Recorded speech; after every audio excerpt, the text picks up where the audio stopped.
Day 3 of the Hot Wheels Nationals.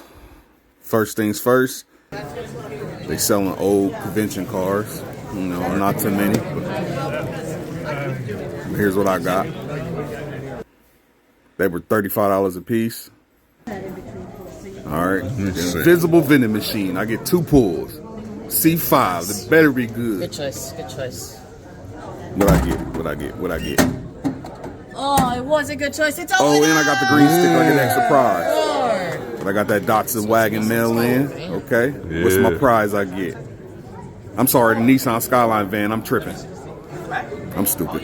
It's Spider-Man. And okay. I get the San Diego Spider-Man.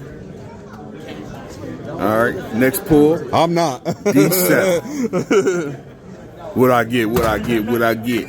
Gimme. Oh, nice. It's a treasure. Oh, It's a yeah. Mustang Mach.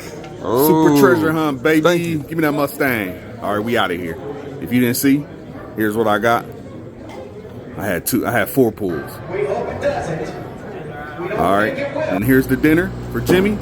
And I had to get Jimmy to sign my dinner card. Ooh, look at that silver, baby.